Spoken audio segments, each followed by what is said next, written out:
Welcome all of you. आप सभी का स्वागत है भूगोल के इस व्याख्यान में। आज हम लोग चर्चा करेंगे एमए ज्योग्राफी थर्ड सेमेस्टर के चौथे प्रश्न पत्र के पहले यूनिट का आज प्रारंभ करेंगे। और इस संबंध में जो प्रोसीजर ऑफ साइंटिफिक रिसर्च है उसके ऊपर चर्चा करेंगे, व्याख्या और विवेचन करेंगे। तो चलिए, आप सभी का पुनः स्वागत है इस व्याख्यान में, जो कि प्रोसीजर ऑफ साइंटिफिक रिसर्च जो आपका पहला चैप्टर है उसके ऊपर। सबसे पहले मैं आपसे थोड़ी सी चर्चा करना चाहता हूँ कि रिसर्च क्या होता है।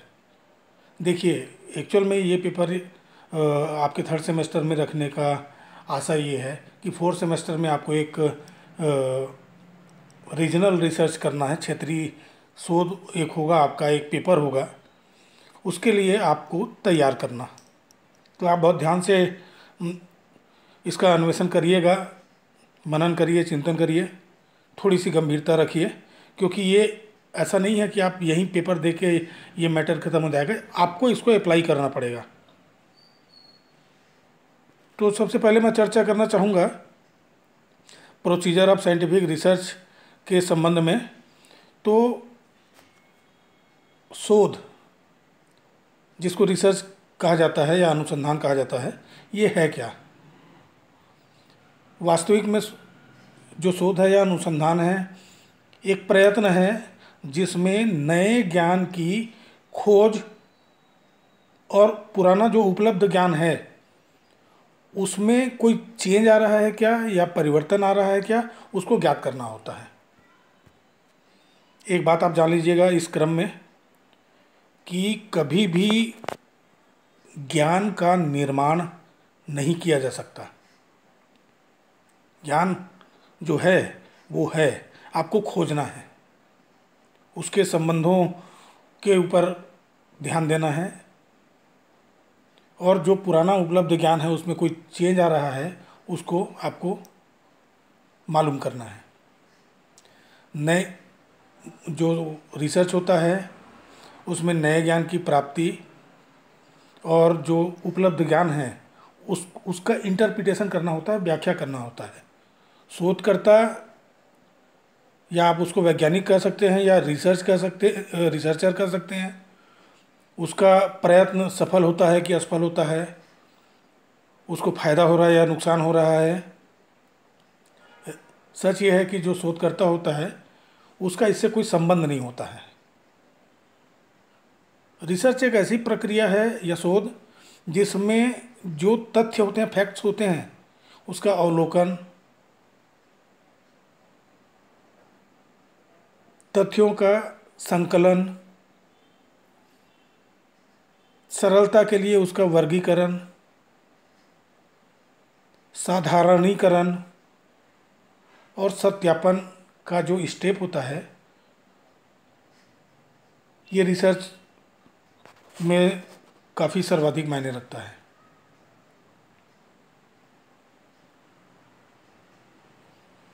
तो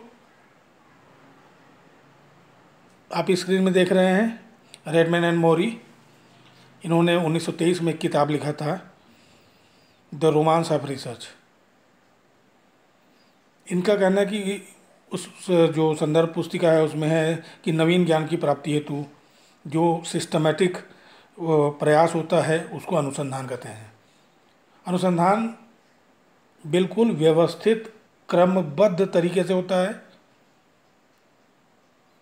और वो जो क्रमबद्ध तरीका है उसको पहले से ही निर्धारित करना होता है, जिससे कि आपका जो शोध है या जिस समस्या के ऊपर आप शोध कर रहे हैं उसका दिशा बिल्कुल तय रहे, उसकी लिमिटेशन तय रहे। तो बहुत सारी चीज़ों को आप पूर्व निर्धारित करते हैं। तो रिसर्च का सामान्य आशय है कि नवीन ज्ञान की खोज करना, रिसर्च करना, बार बार खोज करना, उपलब्ध जो नॉलेज है उसमें कोई चेंज आ रहा है उसका जो चेंज है उसको ज्ञात करना, ये सामान्य अर्थ में रिसर्च का जो सिनारियो या बैकग्राउंड है उसको आप समझिएगा। अब हम लोग बात करते हैं प्रोसीजर ऑफ साइंटिफिक रिसर्च। जो वैज्ञानिक शोध है उसकी प्रक्रिया क्या है। तो जैसा कि ये समझा जाता है कि शोध में सामान्यीकरण की प्राप्ति के लिए किसी कार्यविधि का प्रयोग किया जाता है। इस साइंटिफिक जो कार्यविधि है उसके बहुत सारे अलग अलग स्टेप होते हैं जिनसे होकर जो शोध करता है उनको गुजरना पड़ता है। शोध क्रमबद्ध और व्यवस्थित ढंग से ही किया जाता है, जिसकी चर्चा हमने की, जिससे कि प्रारंभ में अस्पष्टता न रहे। ये क्लियरिटी इज मस्ट, क्लियरिटी बहुत आवश्यक है। किसी शोधकर्ता को, आप स्क्रीन में देख रहे हैं, किन चरणों का उपयोग करना है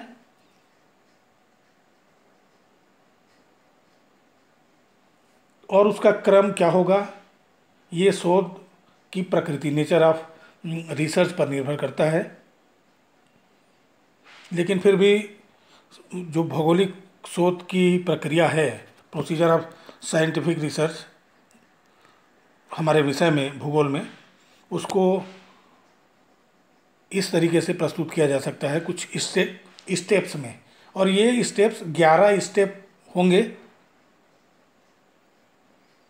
और व्याख्यान में आपको इस जो 11 स्टेप्स हैं या चरण हैं इसके बारे में विस्तृत रूप से चर्चा की जाएगी आपके साथ।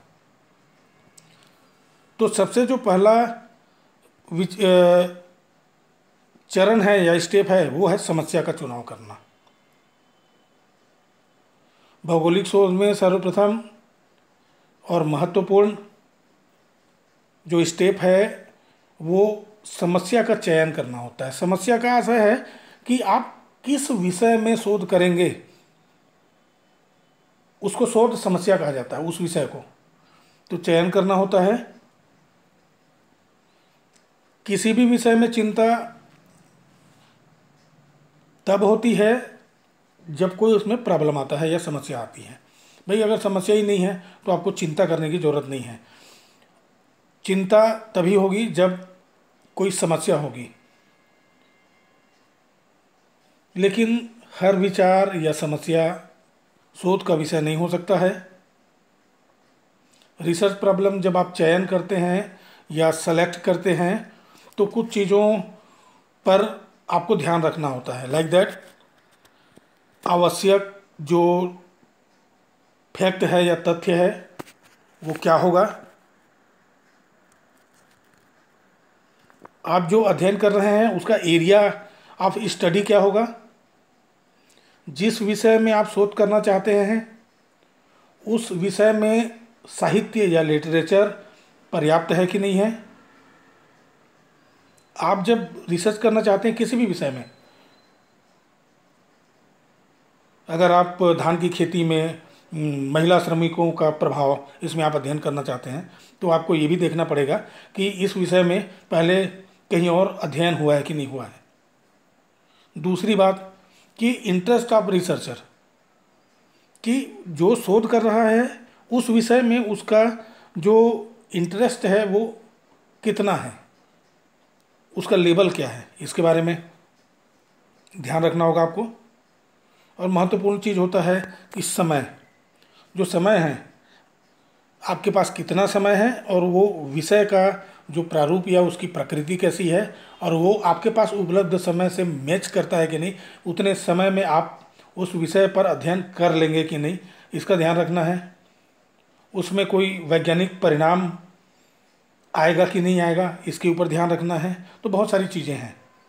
जब आप शोध करने के लिए किसी विषय का चुनाव करते हैं तो इन सब स्थिति और परिस्थितियों पर आपको ध्यान देना पड़ेगा।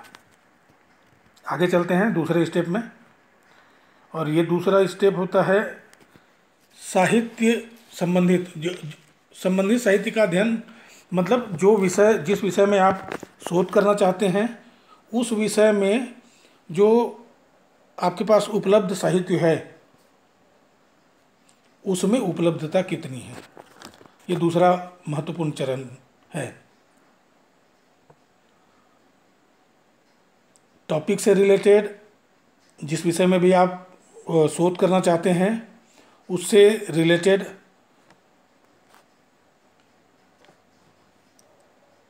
आर्टिकल, रिसर्च आर्टिकल हैं कि नहीं है, उससे रिलेटेड बुक्स है कि नहीं है, जिस विषय में आप शोध करना चाहते हैं उस विषय में कुछ रिपोर्ट्स हैं क्या, या लेटर्स हैं क्या, या महत्वपूर्ण होता है रेफरेंस बुक, गवर्नमेंट जो पब्लिश करती है गजट या रिसर्च पेपर, उस पर और पहले काम हुआ है कि नहीं हुआ है। देखिए, जब तक जो आपके पास मटेरियल स्रोत के अधिकांश अंश का अध्ययन न किया जाए, जो मटेरियल है उसका आपको पहले अध्ययन करना होगा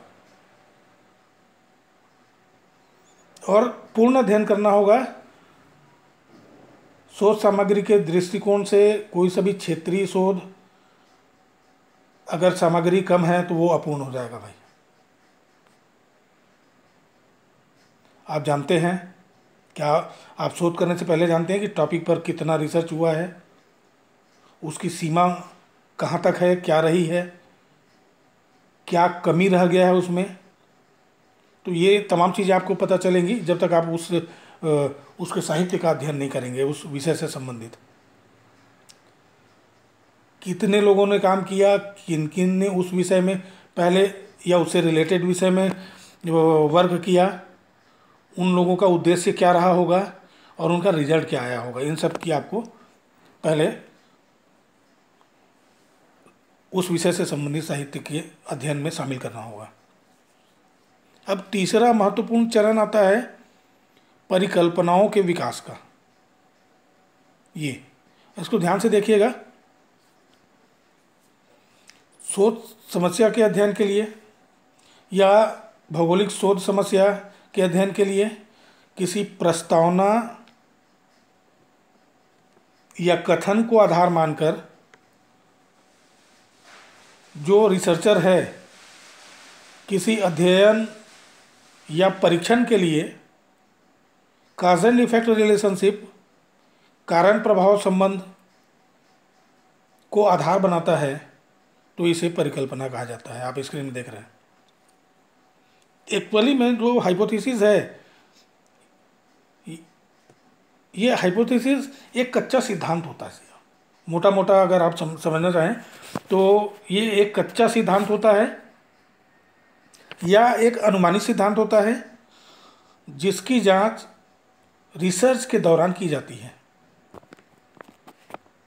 और स्वाभाविक रूप से देखें तो परिकल्पना एक सामान्य सामयिक सामान्यीकरण है जिसकी प्रामाणिकता का परीक्षण होना है।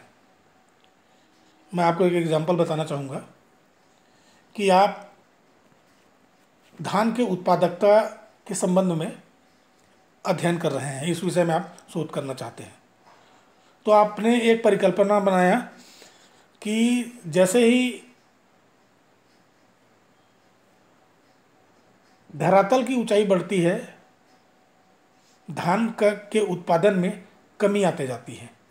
और आपने फिर सर्वे किया और हर स्टेप्स को करके अगर आपको ये मिला कि वाकई में ये बात सही है, वाकई में आप जैसे जैसे हाइट बढ़ते जाता है तो धान की उत्पादकता में कमी आती है, ये बात सही है, तो आपकी जो परिकल्पना है वो सही साबित होती है। ऐसा हो सकता है कि हमने अंदाज़ा लगाया, एक परिकल्पना बनाया, वो परिकल्पना गलत भी हो सकती है, सही भी हो सकती है। तो इस तरह से परिकल्पना कच्चा सिद्धांत है जिसको हम पहले से मान के चलते हैं। परिकल्पना बनाने का एक महत्वपूर्ण कारण ये भी होता है कि वो जो शोध होता है उसको डायरेक्शन देती, डायरेक्शन कि आपके पास 4-5 परिकल्पना रहेगी, आपको उसी के आसपास रहना है, आपको बहुत बाहर नहीं जाना है। वो रिसर्च के एरिया को या रिसर्च फील्ड को बिल्कुल स्पष्ट कर देती है, और किस प्रकार का डाटा का आपको रिक्वायरमेंट है, किसका नहीं है, ये तय हो जाता है। एक कहा जाता है कि the role of the hypothesis is to guide, वो एक गाइड के समान होता है। The researcher by limiting the area of research, वो रिसर्चर के क्षेत्र को लिमिट कर देता है, and to keep him on the right track, और आपको वो बिल्कुल सही डायरेक्शन में लेके चलती है। तो इस तरह से जो हाइपोथेसिस का निर्माण किया जाता है वो शोध का अनिवार्य अंग है, अनिवार्य चरण है। आगे हम लोग चर्चा करेंगे अध्ययन क्षेत्र का निर्धारण।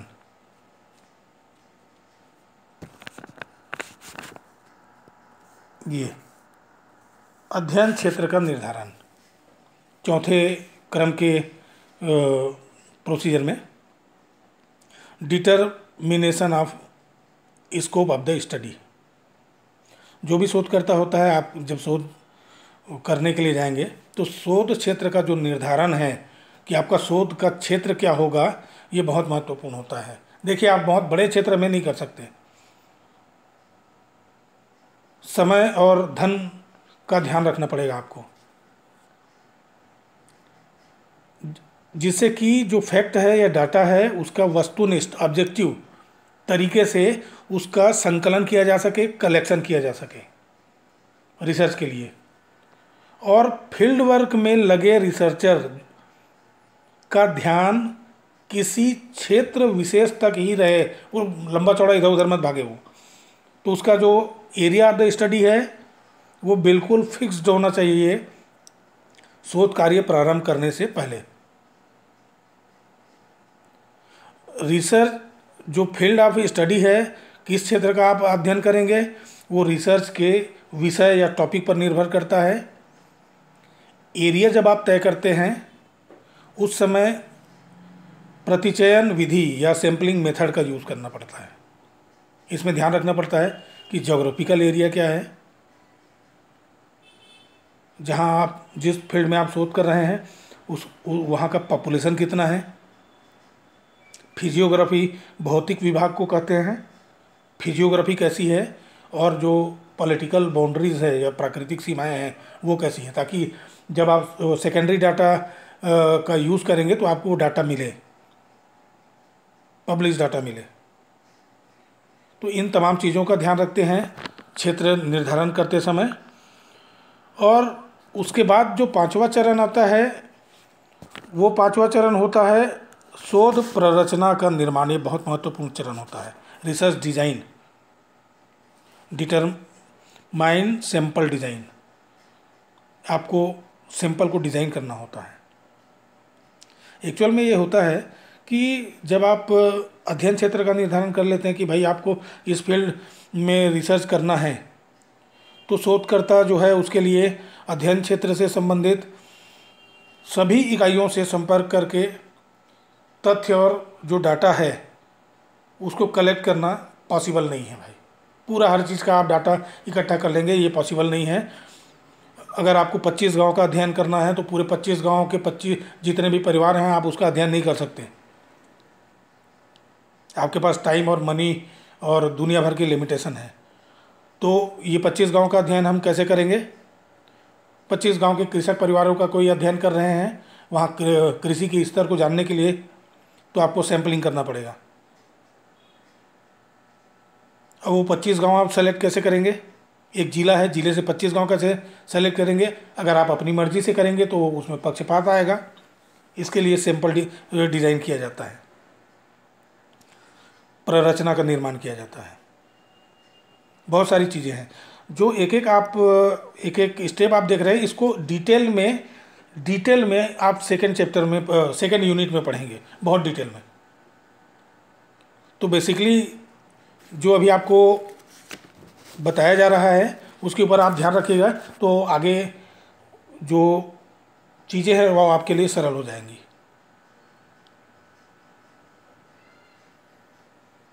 कल्पना करिए आप, यूनिवर्स होता है, यूनिवर्स समग्र को कहते हैं या उसको टोटल पॉपुलेशन कहते हैं। आपको किसी गांव 25 गांव का सैंपलिंग करना है तो पहले आपको जिले में 25 गांव सेलेक्ट करना पड़ेगा। उसके लिए 25 गांव सेलेक्ट करने के लिए आप क्या आपको सैंपलिंग करना पड़ेगा। एक ज़िले में अगर 400 गांव है उसमें से 25 गांव आपको निकालना है, तो आप सैंपलिंग का मेथड अप्लाई करेंगे। दो मेन तरीके होते हैं, random sampling and non random sampling, ये भी डिटेल में हम लोग पढ़ेंगे। तो इस तरीके से पूरे हर चीज़ का जो डिज़ाइन है ये आपके शोध के पहले किसी ज़िले के वो 25 गांव कौन से होंगे, उस 25 गांव के कितने प्रतिशत परिवारों का आप अध्ययन करेंगे, और अगर आपको एक गांव से 25% परिवारों का अध्ययन करना है तो वो 25% जो परिवार है वो कौन होंगे, वहाँ पर भी सैम्पलिंग होगी। तो इस तरीके से वो स्टेप है।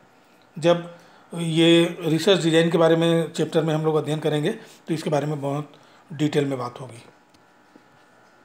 इसके बाद आता है 6वें नंबर में आंकड़ों का संकलन, data collection, collecting the data. ये शोध के उद्देश्य से एक महत्वपूर्ण चरण है, कलेक्टिंग द डाटा। हम इसमें इसके संदर्भ में चर्चा कर रहे हैं, थोड़ा सा गंभीरता से ध्यान दीजिएगा। शोध उद्देश्यों के पूर्ति के लिए भाई आपको डाटा चाहिए होगा। आप ज्योग्राफी में रिसर्च कर रहे हैं तो बिना डाटा के रिसर्च होगा नहीं। डाटा कलेक्शन अनिवार्य और बहुत ही महत्वपूर्ण स्टेप होता है। बिना डाटा या तथ्यों के शोध कार्य संभव ही नहीं है। और जो ये डाटा कलेक्शन का जो प्रक्रिया है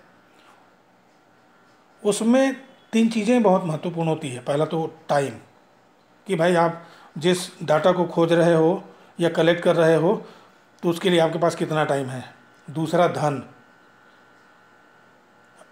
मनी जो है आपके पास उसका लेवल क्या है या कितना खर्च कर पाते हैं आप। और तीसरा अप्रोच मतलब कि आपकी विधि कैसी है डाटा कलेक्शन करने की। Mostly 2 type of data. पहला जिसको हम लोग कहते हैं प्राइमरी डाटा या प्राथमिक आंकड़े, और दूसरा होता है सेकेंडरी डाटा या द्वितीयक आंकड़े। मोटे मोटे कहें तो जो प्राइमरी डाटा है उसको माइनिंग करना पड़ता है, वो कहीं पर छपा छुपाया नहीं है। उसको आपको जाके खोजना है, लाना है, आपको खुद प्राप्त करना है, आपको मेहनत करनी पड़ेगी, उसमें माइनिंग करनी पड़ेगी। जैसे वो ऐसा नहीं है कि खेत में धान अपने आप उगाया, वो जो कृषक होता है वो खेत में जाता है और वहाँ वो चीज़ों को अप्लाई करता है, बीज बोता है, दुनिया भर के प्रोसेस में जाता है, तब उसको वो धान या अनाज प्राप्त होता है। एग्रीकल्चर को इसीलिए कहा जाता है कि वो प्राइमरी सेक्टर है। ठीक, तो प्राइमरी मतलब आपको माइनिंग करनी पड़ेगी, वो चीज़ें खुद इकट्ठी करनी पड़ेगी, आपको रेडीमेड नहीं मिलेगा।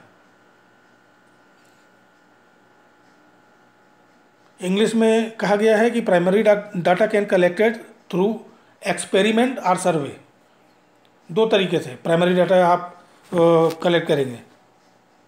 या तो आप विज्ञान के क्षेत्र में हैं तो प्रयोग करेंगे, अलग अलग प्रयोग करके देखेंगे, और अगर आप भूगोल के क्षेत्र में हैं तो आपको सर्वेक्षण करना पड़ेगा गांव गांव जाके, या जिस विषय से संबंधित आप अध्ययन करना चाह रहे हैं, शोध करना चाह रहे हैं, उसका डाटा आपको लाना पड़ेगा। अब डाटा कलेक्शन का जो सर्वे मेथड है वो कई तरीके का होता है। ठीक, अब डाटा कलेक्शन के लिए सर्वे कई मेथड, बाय ऑब्जर्वेशन, आप कहीं पर गए, आप अपनी आंखों से देखे, उसको ऑब्जर्वेशन कहा जाता है, अवलोकन कहा जाता है, एक तरीका है। थ्रू पर्सनल इंटरव्यू, आप किसी से जाते हैं, मिलते हैं, उसका साक्षात्कार लेते हैं। टेलीफोन में भी इंटरव्यू लिया जा सकता है, या प्रश्नावली, एक क्वेश्चनायर बना के 40 टू 50 टू प्रश्न बना के आपको जिस विषय में संबंधित जानकारी चाहिए आप चिट्ठी लिख दीजिएगा, वहाँ से उत्तर आपको मिल जाएगा। तो बहुत सारे मेथड हैं। दूसरा जो मेथड है उसकी चर्चा कर रहे थे, द्वितीयक आंकड़े या secondary data. Secondary data actual में पब्लिश डाटा होता है, प्रकाशित जो डाटा होता है वो रेफरेंस बुक हो सकता है, जनरल हो सकता है, सरकारी जो प्रकाशन है वो हो सकते हैं, गैर सरकारी प्रकाशन हो सकता है, गवर्नमेंट का रिपोर्ट हो सकता है, और जितने भी पब्लिश मटेरियल हैं, जो छपा हुआ मटेरियल है, वो सब सेकेंडरी डाटा के अंतर्गत आता है। आप उसका उपयोग कर सकते हैं विषय से संबंधित। आगे क्रम में चलते हैं, 7वें नंबर की चर्चा करेंगे।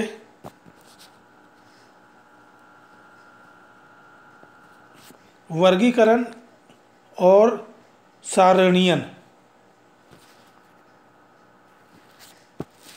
इसको कहा जाता है क्लासिफिकेशन एंड टेबुलेशन। कोई सा भी जो भौगोलिक शोध की प्रक्रिया में आप सर्वे से जो डाटा लाते हैं वो बहुत सारे डाटा होते हैं, वो अव्यवस्थित होते हैं, उसको सुव्यवस्थित या सिस्टमेटिक किया जाना आवश्यक होता है।